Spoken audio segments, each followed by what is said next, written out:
IELTS Cast, episode 27. You're listening to IELTS Cast, the podcast that puts you in touch with successful IELTS candidates from around the world. Listen and learn as they explain how they achieved Band 7, 8 and even 9.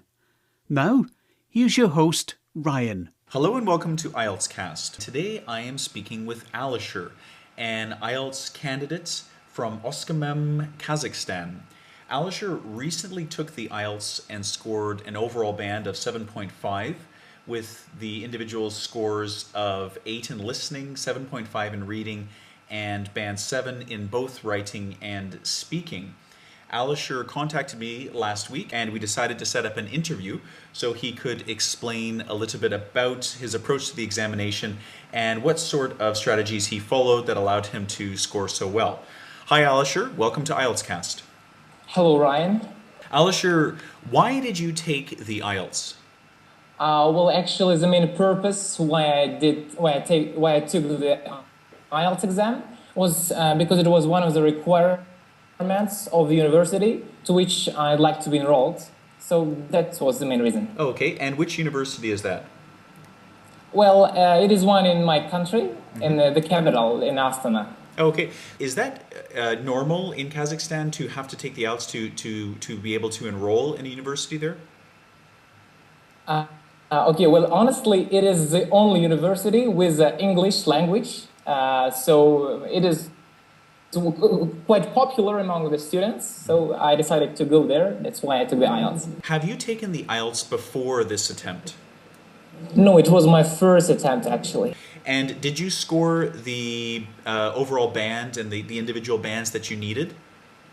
Yes, of course, because the minimum score required in my university was only 6.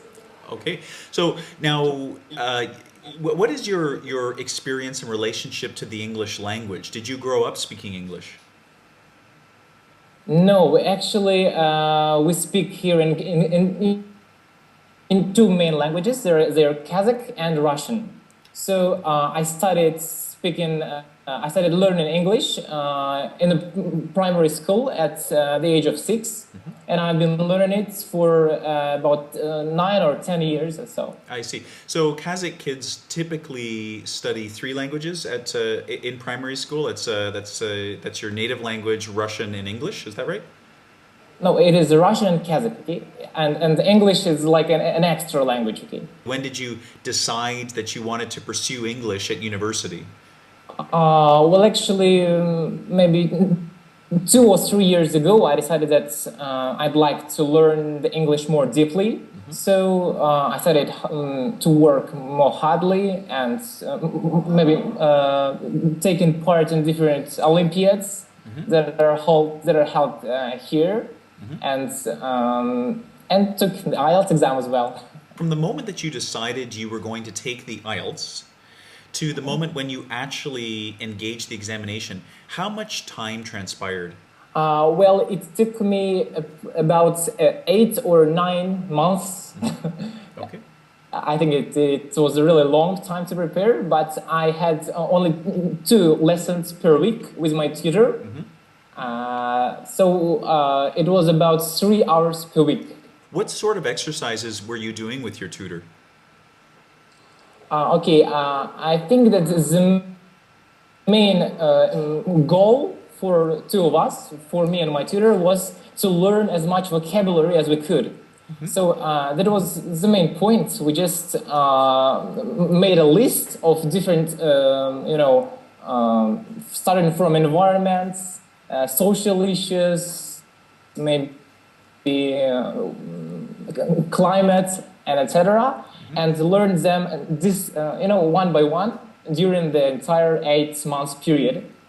And also we did a lot of writing exercises and speaking as well.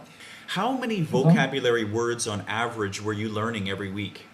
Well, I think it depended on the topic that I was learning, because we took approximately from 15 to 12 words for each topic, so that I could actually use it in my active English, in my writing and speaking. And I think it helped me a lot. Where did the vocabulary come from? Well, I think they were from those books that are written especially for IELTS students, like Check Your Vocabulary for IELTS or something like that. Okay. Okay, so we took the vocabulary from there and tried to learn them by heart, maybe. How did you learn to use the words in context? So you know that it's one thing to learn what the words mean. It's an entirely different thing to learn how to use them properly and with grammatical accuracy in context. How did you ensure that you were learning the words in a way that you could go on to use them in your speaking and writing accurately? Yes, I think it is a very widespread mistake or case for every student in the entire world, because we actually learn it, but when we write an essay or maybe when we do speaking, we cannot use them properly. We cannot include them in our actually active English.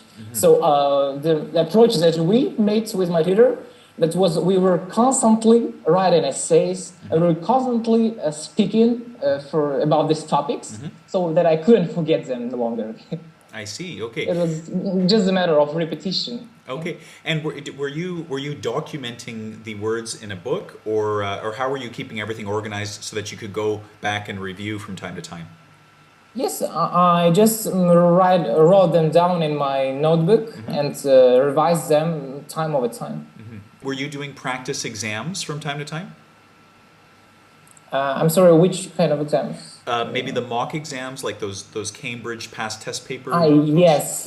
I actually used the Cambridge 7, 8, and 9, and I think it was a really lot of help. Okay. Because the reading and listening, the questions are quite similar to those, so it was really useful for me. When you started using those mock exams, what sort of bands were you hitting? Okay, well, to be honest, I had the most of my problems was listening because it wasn't more than 7, I guess, because it was always about 6, 6.5. But in reading, it was always higher than 7, I guess, 7.5 and 8. As you get closer to the examination, did your study strategies change at all, or were they constant from beginning to end? Well, I think that they were typical and very common for all students in the world. Like, in the listening, I think the main approach is to start looking to the questions of the sections 2, for example, in the time when you're given some time to check your answers to section 1. Okay, it is really common, I think. Okay, yes. Okay, great. And yes. you found this strategy worked well for you, right? Yes, of course. It was really helpful for me, because if you have more time to look through the questions that you are going to hear right now, you have more chances to answer as much as possible. Am I correct in assuming that as you got closer to the examination, you were focused more and more on exam room strategies? Yes, I guess so, especially in reading and listening.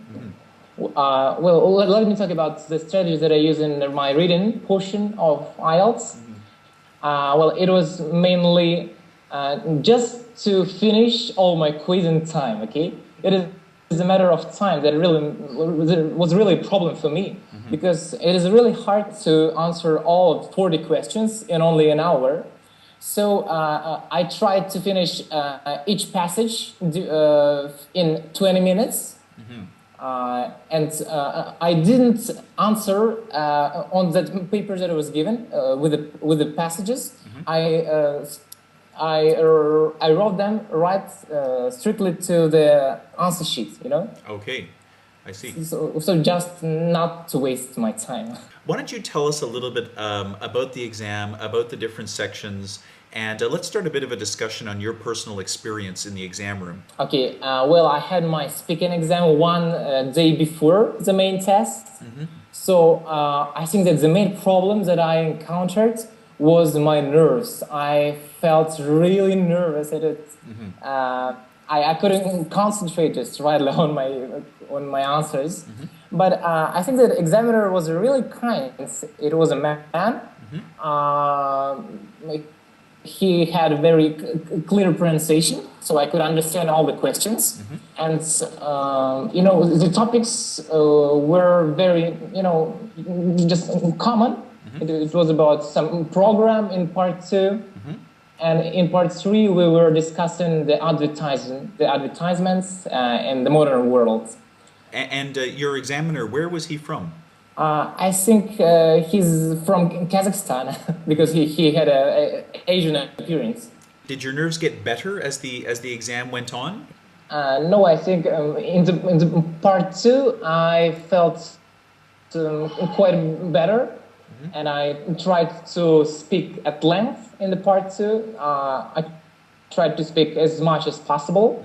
And in part 3, it was really, quite good atmosphere to discuss the topic with the examiner. And finally, I felt really comfortable.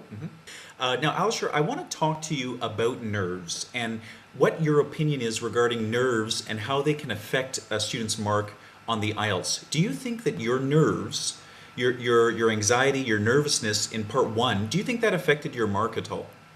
Yeah, I think it's really influenced my overall speaking band because, in the part 1, I expected that kind of questions like about my hobbies or my school or my city. But the examiner asked me about the history.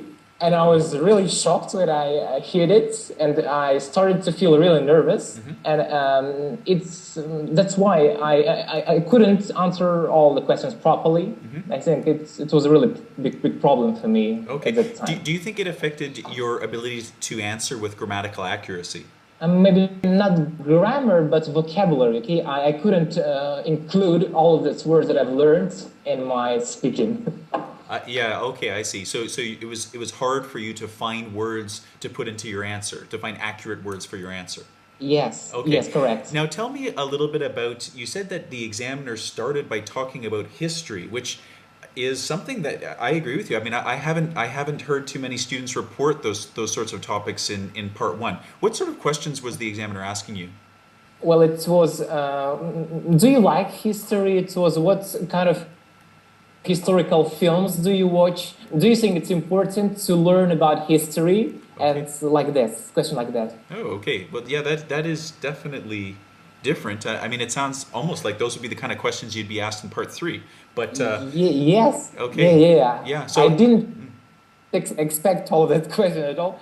In addition, I don't like history at all, so it was really difficult for me to answer. Oh no! So right away you're already trying to make up things and to try to tie answers together. And I said that it is really important to learn history and things like that. Yeah. Okay, I can understand. Now let's talk about part 2. So you're given a cue card.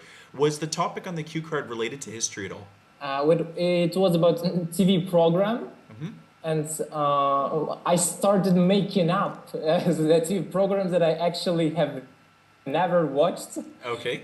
It was about the sports program that I watched, and I started to include some stars that I really like from the tennis. So I think it was quite good.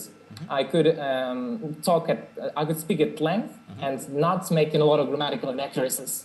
How do you think the confidence that you experienced in that part 2 is linked to the way that you prepared for that part of the examination? So I guess my question is, were you doing much training to speak at length in your preparation for the examination? Okay, well, initially I had a lot of problems with speaking at length because it was a really problem for me just to speak. I couldn't just think about what I'm gonna say, what I'm gonna talk about, particularly this topic. But after some time, I realized that the confidence really matters. So I tried to make as much practice as I could just to succeed. I think that the most, the best approach for me was just to listen. And that could help in speaking, actually, because I was listening to a lot of IELTS IELTS teachers on the internet, like you and other teachers. So when you're actually listening to this kind of native speakers, you can imitate them, and then it will help you with your pronunciation a lot in your actual exam. Okay. Yes. Yeah. Very good advice. Okay. So you were really focusing on the way that people were saying things, the way that they were linking their ideas together, and then you were trying to replicate that in your own speaking.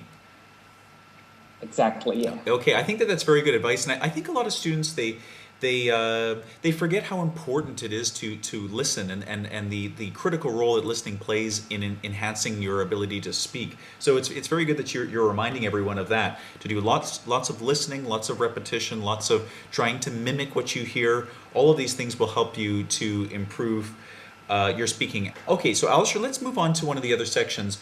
We've talked about speaking, which involves you communicating a message to your examiner, and at times there's a discussion back and forth. In the same way, the writing exam is also a test of the student's ability to communicate a message to the exam through written English. So why don't you tell us a little bit about your experience in the exam, what sort of questions you faced, and how you responded to those questions? Okay. Well, in my writing exam, I had the topic of the elderly in the writing too. It was about the services that are being made for the elderly. Okay. And in part one, it was usual the bar graph. As I remember, it was about the proportion of population living in rural and urban areas of some megapolises. Well, to be honest, the strategy that I use always is to start writing the writing two task firstly. Okay. And only afterwards I continue writing the writing task one. I think it is really helpful because writing task two carries twice as much points as writing task one, I guess. So it is more important to write the writing task two properly, and only then I can move on to the task one. How long did you spend on the task two? It took me exactly 40 minutes to finish my writing task two. Okay, so minute. Wow, okay, that's great. So break that down for us. Now, how much time did you spend preparing? How much time did you spend actually writing? And how much time did you spend reviewing?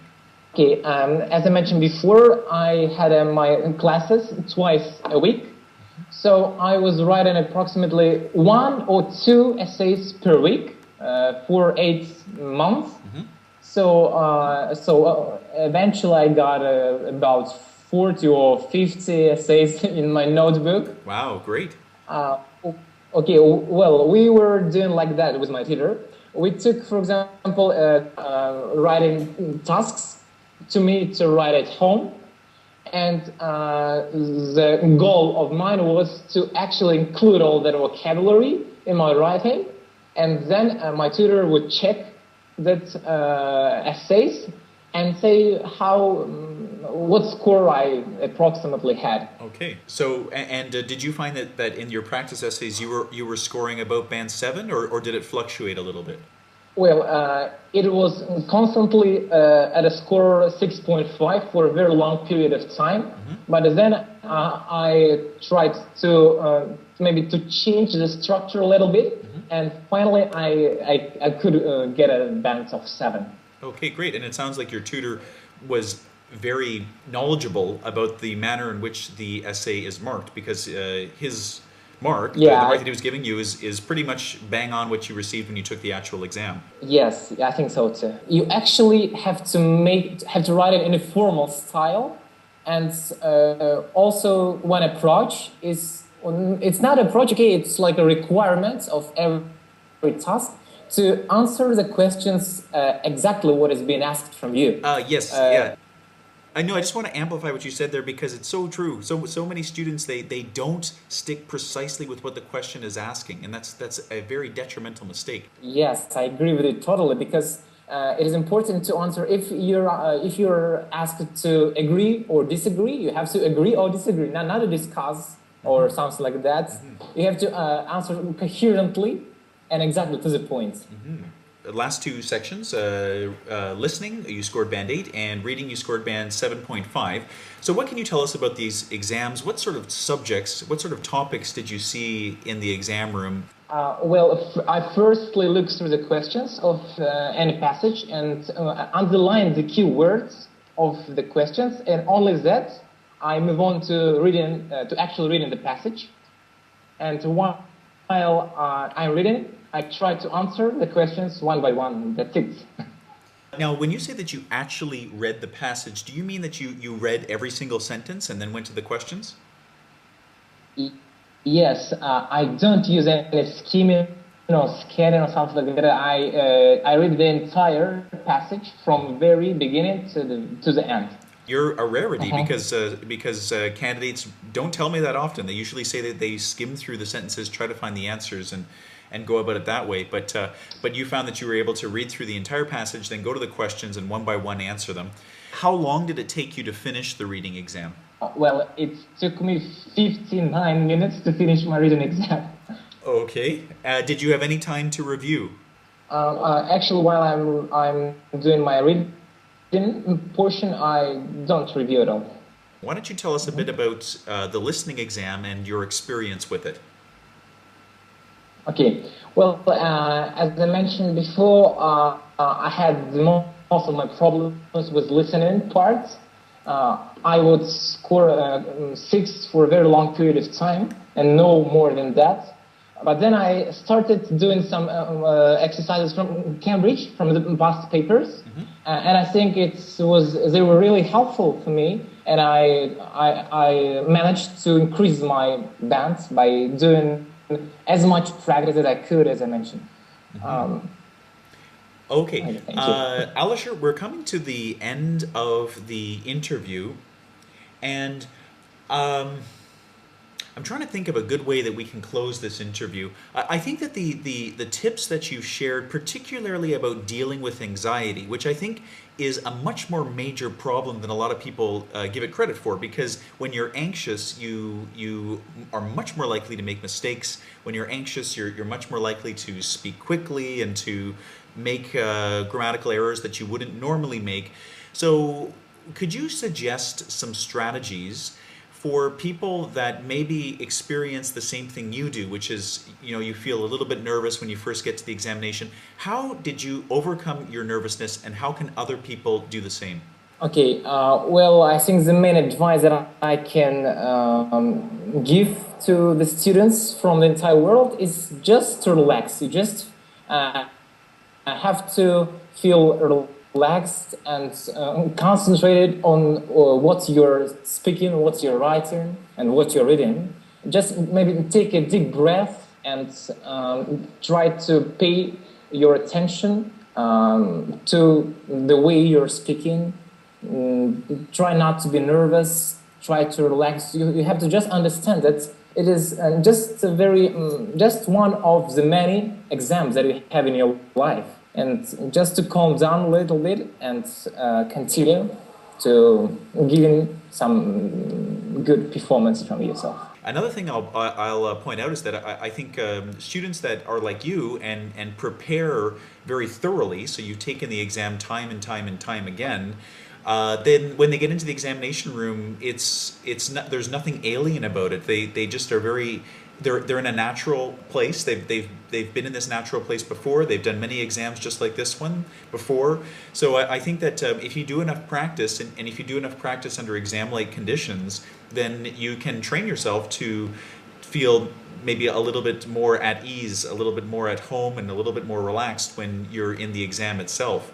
Alisher, I want to thank you for joining me on the show today and for sharing the wonderful advice, and congratulations on your band 7.5. Thank you again. I'm really pleased that I had the interview with you, and I wish all the IELTS students luck with their IELTS exams. Thank you for downloading from IELTS.com. Have you achieved an overall band of 7 or higher on the IELTS exam? Why not contribute to the podcast? Contact Ryan at his blog, IELTS.com.